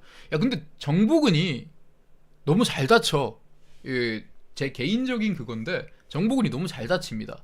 이게 지가 유리몸이라서 다치고 이러기보다는 막 그 이대호 선수 은퇴 경기 때도 막 그 머리에 공 맞았잖아. LG 지금 그때 누구지? 누가 던진 기억이 잘 안 나는데 머리에 공 맞았고 그때도 그렇고 앰뷸런스 실려갖고 올 시즌도 아무도 모르게 마무리 캠프 훈련하다 부상당하고 이런 거 자체가 이게 좀 부상이 좀 있는 것 같은데 이런 거 개명 한번 해야 되는데 제가 제가 이런 거 또 쓸데없이 약간 토테미즘적이긴 한데 그 손아섭 선수가 손광민에서 손아섭으로 이름 바꾼 거 자체가 야구는 계속해서 잘 되고 좀 기술적으로 발전은 있는데 계속 부상이 생기니까 그게 좀 아쉬워가지고 좀 부상 안 당하기 위해서 이름을 아섭으로 개명을 했다고 하더라고요. 그래서 정보근도 이름을 좀 바꿔보는 건 어떨까 하는 농담을 해봅니다. 이게 또 단순히 자신이 내구성이 떨어져서 다치는 거하고 운 없이 자꾸 다치는 거하고 또 다르잖아요. 사고를 자꾸 당하는 건데 어떻게 보면 그러면 사실 뭐 개명으로 한번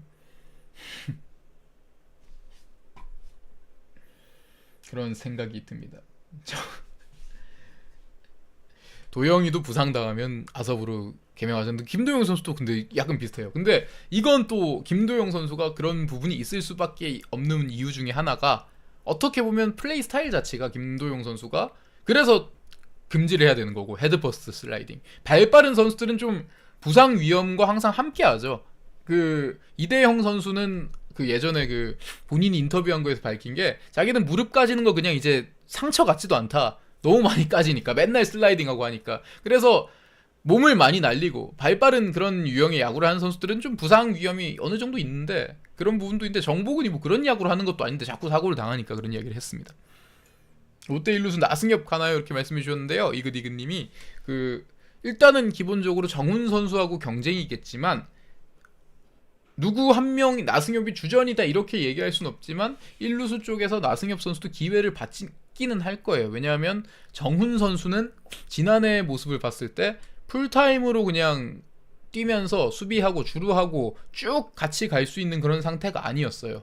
햄스트링에 거의 고질적으로 이제 부상이 있고 예전에는 정훈 선수도 참 아까 뭐 김도영 선수 얘기했지만 정훈 선수도 몸 안 아끼고 슬라이딩하고 막 수비할 때 다이빙하고 뭐 공에 몸 날리고 이런 허슬이 매력적인 선수였는데 이제는 이제 세월에 그걸 이길 수 없는지 타격은 참 날카로웠지만 지난해 좀 부상이 잦았거든요. 그렇게 따지면 나승엽 선수에게도 기회가 많이 오겠죠. 롯데 유격수 박승욱 대 이학주 누구라 봐요? 야야님이 말씀해 주셨는데 이학주가 어느 정도 원래 가지고 있는 수비 툴이 정말 좋고 박승욱 선수보다 뭐 어깨라든지 공을 빼는 동작, 뭐 스텝 이런 것도 좋지만 야구를 2023 시즌, 2022 시즌 지난 두 시즌처럼 똑같이 한다면 이학주는 박승욱을 넘을 수 없습니다. 그런 식으로 계속하면 왜냐면 가지고 있는 툴이 많아봐야 우리 집에 황금 두꺼비 있다고 해봐야 그걸 직접 보여주고 그걸 활용해서 뭔가 자기 재산이 되는 게 만들어야 진짜 자기의 실력이 갖춘 거지 계속해서 내가 가지고 있는 재능만 좋아봐야 그거 갈 수 없습니다. 그거는 저는 그렇게 생각합니다. 자기가 그거를 보여줘야죠.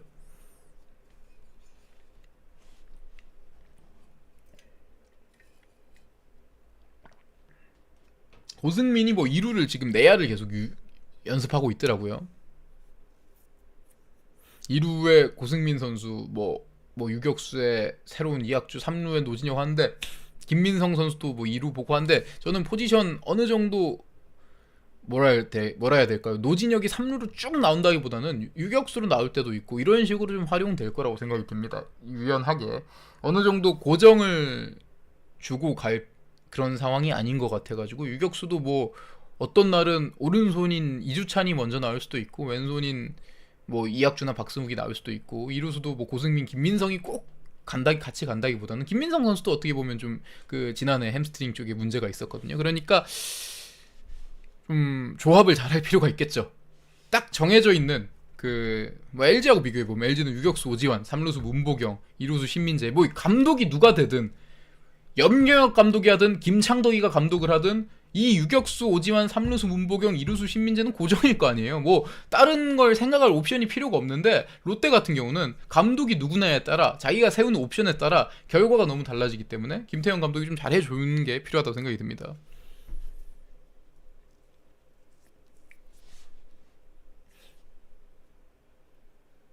정해진 주전이 안 보이니까 근데 뭐 지금 조각은 모았어요. 그래서 사실은 김민성이 어느 정도 필요했던 것도 사실이긴 하고 조각은 모았으니까 잘 활용을 해봐야죠.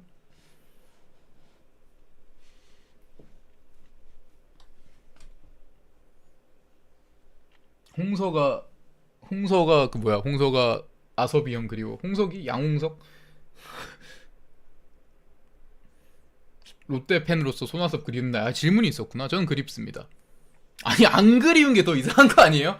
손아섭이 이거를 안 그립다는 거 저는 그게 더 이상하거든요. 왜냐하면 손아섭 선수가 롯데에서만 쌓은 WAR이 얼만데 사실은 그냥 뭐 WAR 그거 뭐 세이버 갈 필요도 없이 손아섭이 롯데에서 안타를 몇 개를 때렸는데 그게 안 그리운 게 더 이상하죠.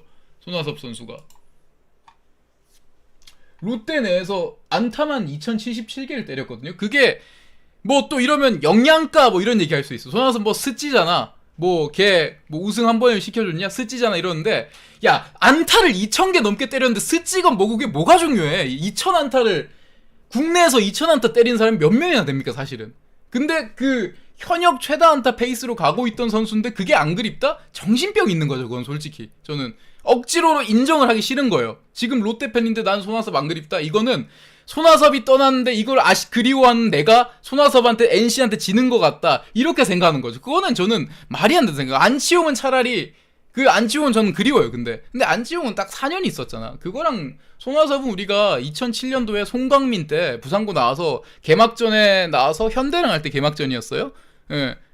개막전 현대랑 할 때 손아섭 선수가 대타로 나와가지고 결승타 때리고 이겼습니다. 그래서 그 원정 수원 3연전을 수입하고 시작을 했었거든요. 2007년도에. 그게 손아섭 선수 커리어 첫 번째였는데 그때 아마 개막전 첫 주 때 부상당해가지고 송광민이라는 선수가 원래 그때도 많이 나왔을 거예요. 부상만 안 당했으면. 근데 큰 부상을 좀 당해가지고 못 나왔고 2008년도에 로이스터 감독 때 지명타자 막 아니면 가르시아 실 때 우익수로 나오고 이러면서 좀 중용을 받고 이제 1군 레귤라가 됐는데 그때부터 이제 지금 몇 년이 2021년까지 10몇 년을 롯데 우익수 자리는 손아섭이었고 이대호를 제외하면 손아섭만한 선수가 아무도 없었고 그리고 기본적으로 사실은 2010년대만 따지고 보면요 이대호 선수는 2011년까지 하고 2012년부터 2016년까지 해외에 있었잖아요.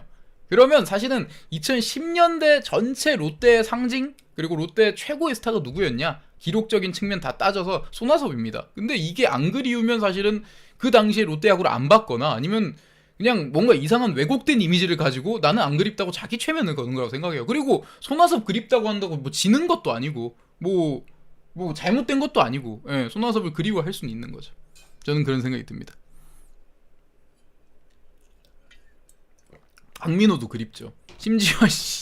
심지어 강민호는 그리운 걸 떠나가지고 손아섭 같은 경우는 뭐 우리 고승민이라든지 2022년도에 뭐 고승민도 튀어나오고 윤동희도 튀어나오고 뭐 냉정하게 코너 외야 같은 경우는 잘 못 채우는 게 좀 더 이상한 거지. 코너 외야는 매물들이 그 쓸 수 있는 조각들이 자주 나오기 때문에 이 자리가 손아섭이라는 상징성이 그리울 뿐 이 자리 자체는 어느 정도 그 다른 포지션에 비하면 메울 수 있다고는 할 수 있는데 포수 같은 경우는 준비된 선수가 없는데 내보낸 것 자체가 좀 진짜 미친 짓이었기 때문에 아직까지도 저는 어느 정도 완전히 해결된 게 이게 결국은 유강남한테 80억을 주는 결과를 만들었으니까 예, 그거 자체도 사실은 강민호 나비 효과가 크다고 생각합니다.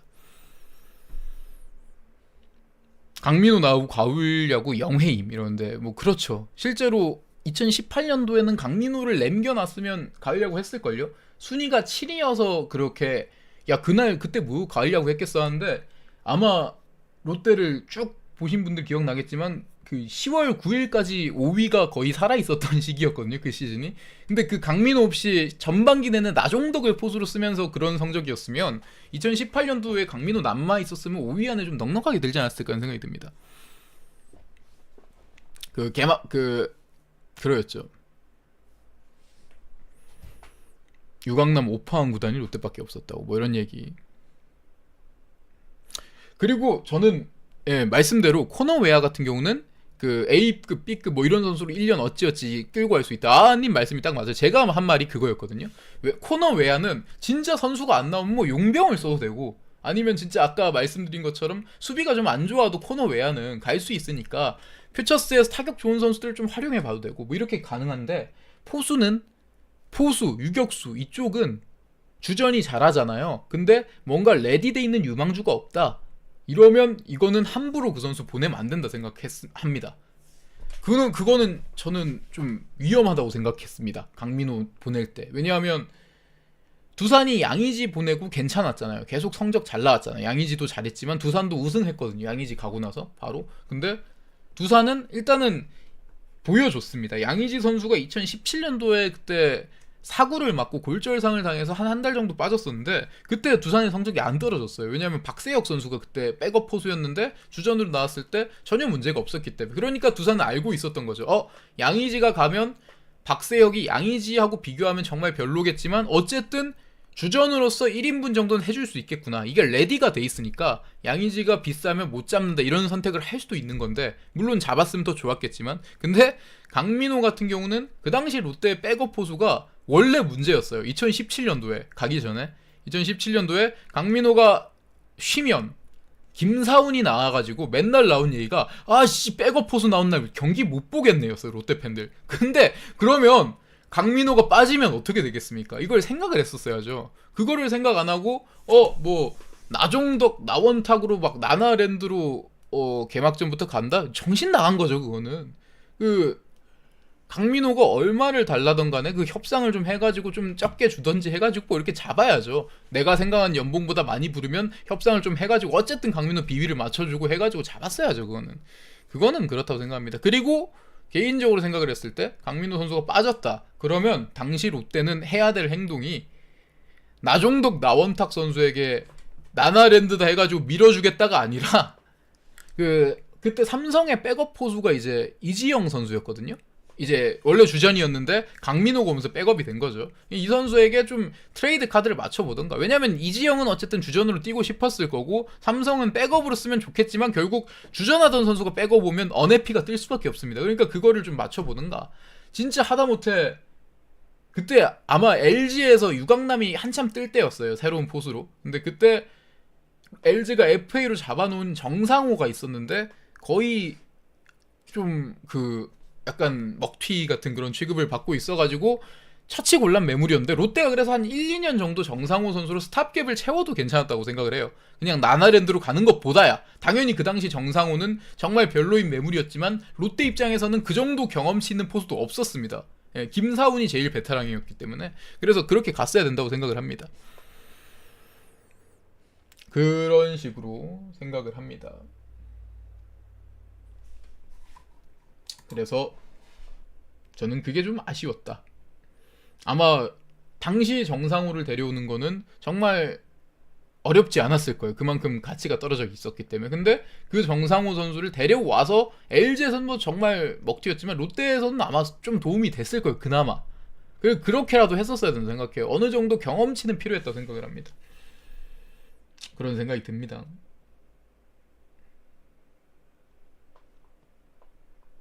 추재현이 복귀 시에 김민석 백업으로 갈 거라 보시나요? 말씀해 주시는데, 추재현이 복귀할 때가 올해 여름이죠. 그때 롯데 외야가 뭐 어떻게 돼 있을지 모르기 때문에 김민석이 그때 주전일지 아닐지 모르기 때문에 이러면 안 되겠지만 추재현이 상당히 그리워져 있는 외야일 수도 있고, 롯데 외야는 어쨌든 윤동희 선수 한 자리 고정 레이에스 이렇게 가지만, 저는 아까 기아는 나성범, 최원준, 소크라테스 이렇게 외야 선발진, 그리고 백업에 이우성, 이창진 이렇게 있는 외야인데, 롯데는 그렇게 따지면 윤동희, 레이에스, 김민석 이런 식으로 이런 경쟁인데, 그렇게 따지면 상수라고 볼 수 있는 포지션이 사실은 없기 때문에. 왜냐면 소크라테스에 비해서 레이에스가 떨어진 것도 사실이고, 소크라테스는 어쨌든 어느 정도는 할 거 아니에요. 이미 검증이 돼 있기 때문에. 레이에스는 어떻게 할지 우리가 알 수 있는 부분이 아니고, 윤동희 선수도 베테랑적인 측면이 있는 선수가 아니고 당연히 기록적으로. 그러면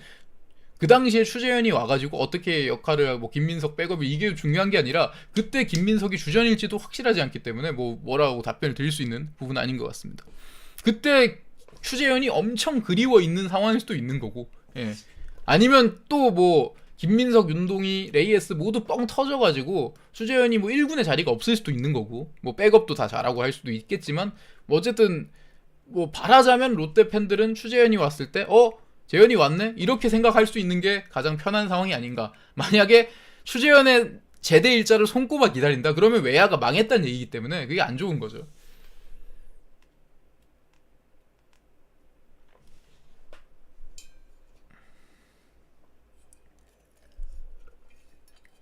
한승택 주요상 대 나나랜드 밸런스 게임. 한승택 주요상이 정말 별론데요. 그 당시 나나랜드에 비하면 한승택 주요상이 낫죠. 왜냐면 걔네들이 그냥 말로만 뭐 1군 경험을 먹은 놈들이다 뭐 이런 이야기 할 수 있겠지만 그 둘은 그냥 2년 차였어요. 프로 1년 차밖에 안 해본 루키급이었기 때문에 그래도 이게 낫습니다. 근데 그것도 잘못된 거긴 하죠. 기록적으로. 근데 뭡니까? 나나랜드에 비해서는 걔네들이 낫다. 밸런스가 안 맞아요. 롯데 하나 키움 중에 누가 먼저 우승할지 궁금하네요. 이렇게 말씀해 주셨는데 그러게요. 크보 뭐 그런 말이 있었어요. 한때는 하는 애들만 한다. 크보는 원래 하는 놈들만 해먹는다 이런 리그다 했는데 어쨌든 LG가 또 정말 오랜만에 했는데 근데 그것도 벼락 우승이라고 할 수 없잖아요. LG가 갑자기 확 그냥 우승 뭐 정말 올해 딱 됐네 우승 이게 아니라 적어도 한 2019년부터 LG는 이거를 준비해 왔다고 생각해요. 2019년부터 투수 자원 차곡차곡 모으고 선수 나오면 케어하고 막 한 명 나왔을 때 확 갈아먹고 이런 게 아니라 선수 나오면 케어, 정우영 나왔네, 고우석 나왔네, 케어해주자. 그리고 뭐 새로운 선수, 뭐 김진성 같은 선수 있으면 영입하고, 뭐 유영찬 같은 선수 대학에서 뭐 건대에서 좀 던졌다더라 해가지고 발굴해가지고 던지고 또 1차 지명에 이정용 왔네 이런 식으로 투수 자원을 딱 모았고 야수도 그 비슷한 식으로 문보경, 뭐 문성주, 홍창 이렇게 모으고 준비를 계속 해왔기 때문에 2023 시즌에 우승을 할 수 있었던 거고 그렇게 필요한 F 있으면 모으고 필요한 육성 자원 있으면 모으고 이런 식으로 가는 거고 막 갑자기 누가 뭐 감독이 바뀌었다 갑자기 막 누가 터졌다 이렇게 해서 우승이 아니기 때문에 LG가 보여준 거를 우승을 오랫동안 못했던 팀들 롯데나 하나나 뭐 키움은 뭐 어쨌든 우승을 오랫동안 못했다기보다는 이제 창단하고 쭉 계속 그러고 있으니까 그런 상황을 보고 좀 같이 가야죠. 그런 걸 반면교사 삼아서 LG가 한 걸 삼아서 지금 당장 뭐 롯데가 뭐 누구를 보강해서 우승 솔직히 말해서 좀 어렵다고 생각합니다. 그런 전력이 아니에요. 지금 그런 걸 봐야 되는 거 지금 누구 한 명만 보강하면 우승이다. LG의 모가지를 비틀어 버릴 수 있겠다. 이런 거는 전 적어도 기아 뭐 그리고 투수진이 완벽한 KT가 투수진은 완벽하지만 타선이 약한데 뭐 타자 중에 누구 한 명을 영입해본다. 뭐 이런 식으로 막 진짜 빅딜을 해본다. 이런 식으로 가는 거 KT나 기아 같은 팀이 LG 모가지 한번 따라가자 이렇게 가는 건데 롯데는 지금 누구 한 명 영입했다고 이렇게 갈 수 있는 그런 조각들이 아니기 때문에 오히려 얘네들이 이제 나중에 뭐 먼 미래에 홍창기가 될 수 있게 야수 쪽에 투수 쪽에 먼 미래에 뭐 그런 뭐 고우석 이런 선수가 될 수 있게 키워놔야겠죠. 그런 식으로.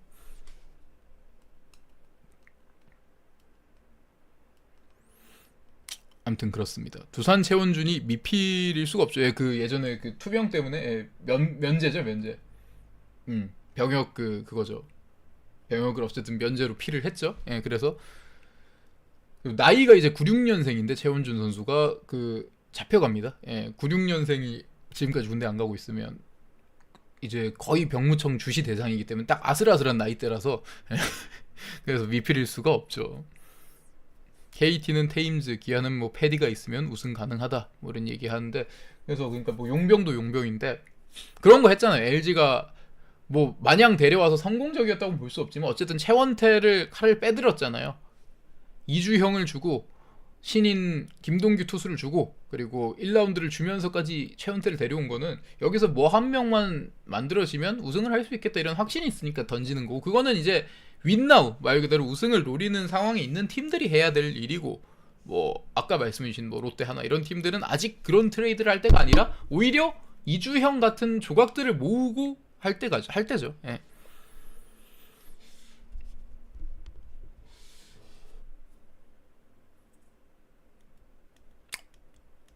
오스틴 디니타죠. 윤성빈은 군대 진짜 언제 가나 했는데 예전에 작년에 갔었거든요. 갔었는데 부적합 판정 받고 훈련소에서 이제 퇴소 조치가 됐기 때문에 좀 그거를 기다려 보는 것 같아요, 상황을. 예. 그 어쨌든 지금 윤성빈은 2024 시즌에 그 선수 등록 명단에 정규 선수가 아니라 그 육성 선수로 분류가 돼 있기 때문에 일단은 뭐 모르겠습니다. 어떻게 할지. 근데 롯데에서 이제 어지간한 투수들, 야수들 모두 군대 갔다 와가지고 야수 중에 군대 해결 안 된 나이 제일 많은 게 이제 한동희, 예, 그 정도고 투수 중에는 윤성빈 뭐 이럴 건데 아마 그거를 노리고 있지 않을까 이런 생각도 드네요. 그 아마 사급 이런 거고 이거 사급 해가지고 장기 대기 뭐 그런 걸로 가볼 수도 있는 거고 일단은 뭐 스스로 하겠죠. 이런 거는 사실은 좀 민감한 부분이기 때문에 선수들이 그 완전히 오피셜이 떠도 좀 유야무야 넘어가는 그런 경우가 있거든요. 그래서 그런 부분 좀 이해해야 되지 않을까 하는 생각이 듭니다. 뭐 우강훈, 박진형 이런 이야기 뭐 해주셨는데 롯데가 좀 아쉬운 건 그거죠. 그 필승조 라인 최준용 뭐 구승민, 김원중 이렇게 김상수 이렇게 가는 라인은 좋은데 얘네들을 못 쓰는 날이 있잖아. 뭐 마무리를 맨날 쓸 수가 없잖아. 막 6연승을 한다고 6경기 연속으로 6연투를 마무리를 시킨 그건 정신 나간 짓이기 때문에 필승조가 쉴 때가 분명히 있거든요. 근데 그때 던질 투수가 너무 부족하다. 그래서 막 4연투도 시키고 이건 하면 안 되는 짓이었고요. 4연투도 시키고 뭐 심재민은 뭐 선발했다 불펜했다 결국 그래서 어깨에 문제 되지 않았습니까 지금. 그런 식으로 가는 거고. 근데 결국 그거 자체가 투수 뎁스가 안 좋았기 때문인데 우강훈이나 박진영 같은 선수가 잘해줄 필요가 있겠죠. KBO에 탱킹이 필요할까요? 이렇게 말씀해 주셨는데 탱킹이라고 하면 좀 그렇긴 한데요. 그 사실은 탱킹을 하라는 뜻은 아닌데요. 제가 아까 롯데 뭐 한화 이런 팀들이 아직까지는 칼을 빼들 때가 아니다 해서 그 탱킹을 하라고 한 뜻으로 들으신 것 같은데 탱킹을 하라는 뜻은 아니고 그 육성 같은 경우는요 5강 정도의 싸움을 하면서도 할 수 있는 부분입니다. 왜냐하면 꼭 꼴찌 이렇게 가고 막 승리를 져버리면서까지 선수를 키울 필요는 없고요. 그리고 기본적으로 KBO 리그는 그 1년짜리 단기 계약을 맺는 외국인 선수가 FA급으로 3명이나 있습니다. 누구나 어느 팀들이나 10억, 20억 가까이 받는 그 1년 단기 계약을 맺은 외국인 A급 선수들이 늘 오기 때문에 그 선수들을 활용해서 성적을 낼 수 있는 플랜을 짜고 그래서 외국인만 잘 뽑고 하면 5강 싸움을 하는 정도는 누구나 되기 때문에 전력이 어떻든 간에 그런 걸 확실하게 가는 거고 투트랙으로 가야죠. 육성을 무조건 우리 육성이 더 중요한데 지금 우승할 상황 아니네 해서 5강도 포기한다 이건 말이 안 되죠. 5강을 가려고 하는 거하고 우승을 가려고 하는 거고 길이 다를 뿐 뭐 항상 5위권은 노려도 된다고 생각을 합니다. 어떤 팀이든 간에.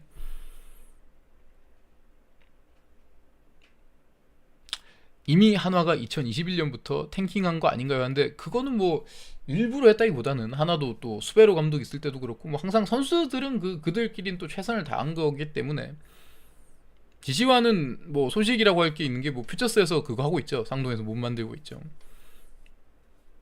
지시환이 어디 간 게 아니라 지금 퓨처스 리그 1군 스캠을 못 갔네요. 근데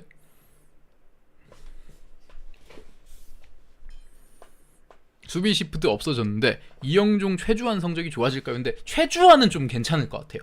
좌타자들한테는 특히 그 최주환이라든지 김재환이라든지 오재일이라든지 이런 선수들은 자신의 타구 속도를 유지만 해준다면 시프트가 폐지된 게 충분히 도움이 될 텐데 우타자는 크게 도움이 되긴 좀 힘들지 않을까 이런 생각은 드네요. 우타자한테 그렇게 극단적으로 시프트를 가는 경우도 거의 없고 기본적으로 그 3루수, 유격수, 2루수, 1루수 이 위치 자체가 약간 우타자의 타구에 맞춰가지고 만들어진 위치거든요. 그거 자체가 기본적으로 그렇기 때문에 뭐 3루를 비우고 이런 극단적인 시프트를 좌타자한테는 하지만 우타자한테는 뭐 그런 짓을 할 수가 없잖아요. 1루수가 1루를 비울 수가 없으니까. 그렇기 때문에 기본적으로 좌타자들한테는 좀 도움이 될 텐데 이형종 선수에게는 좀 쉽지 않지 않을까 하는 생각이 듭니다. 뭐 김현수라든지. 근데 확실한 거는 타구 속도를 유지했을 때 시프트 때문에 성적이 까먹는 거는 그거예요. 타구 속도 좋은 타구를 때렸고 정상 수비 위치일 때는 무조건 빠져나간 타구인데 시프트에 걸리는 경우가 많으면 시프트 시치 이렇게 이야기할 수 있지만 타구 속도가 개뿔 뭐 느리다 이러면 뭐 타구 속도가 122km밖에 안 나온다 평균 타구 속도가 그러면 시프트가 있든 없든 그냥 선수가 움직여서 잡아서 타구를 처리할 수 있기 때문에 내야가 어느 위치든 간에 그러면 상관이 없습니다. 사실은. 예, 그런 생각이 듭니다. 맨날 뭐 김현수 째려보더니 김선빈을 김현수가 째려보더니 가장 득을 뭐 한유섬, 뭐 김현수, 오재힐, 김재환 뭐 이런 선수들 뭐 도움이 되겠죠. 최영우, 나성범도 있을 거고 그런 생각이 듭니다. 재밌을 것 같아요. 그것도 또 새로운 그거고 또 내년에 뭐 피치 클락이라든지 뭐 자동 투구 판정 시스템 이런 거 자체가 굉장히 새로운 야구를 보는 2024 시즌에 재미가 되지 않을까 그런 생각이 듭니다. 네, 오늘은 뭐 이제 영상 방송 여기까지 뭐 해야 될까? 노진혁도 그렇고요. 그런데 일단 3월달에 방송 같은 경우는 좀 예고를 해드리면요, 2월달에는 계속해서 이렇게 금요일날 라이브 방송 그리고 중간중간에 또 컨텐츠 이렇게 소개를 해드릴 예정이고, 3월달에는 쿠팡 플레이 시리즈 입중계를 시작으로 뭐 정규리그 개막전부터 해가지고 계속해서 야구 중계하고. 정규리그가 시작되는 동시에 그날에는 이제 그 야구가 끝나고 한 30분, 1시간 정도 준비를 해가지고 하이라이트 프로그램은처럼 얘기한 건 아니지만 야구에 대해서 좀 이렇게 털 수 있는 그런 시간 만들도록 할 테니까 개막전 되면 스파크맨은 아직 그 팀을 못 구했습니다. 뭐 2년째 이런 거 보면 아마 접었을 수도 있겠네요. 그런 생각이 듭니다. 그래서 어쨌든 그렇게 3월달 시작하도록 할 테니까 많은 관심 부탁드리고요. 2월에 이제 다음 컨텐츠는 이제 KBO 리그 5강을 제가 예측을 하고 거기에 대해서 뭐 근거를 또 설명해드리는 그런 컨텐츠 준비하고 있으니까 많은 관심 부탁드리고요. 저는 그러면 오늘 이렇게 물러가도록 하겠습니다. 남은 금요일 잘 보내시고요. 내일부터 이제 명절 시작되는데 내일이 설날 당일이죠. 예, 설날 잘 보내시고 새해 복 많이 받으시길 바라겠습니다. 수고 많으셨고요. 저는 다음 주 금요일날 돌아오도록 하겠습니다. 감사합니다. 명절 잘 보내세요.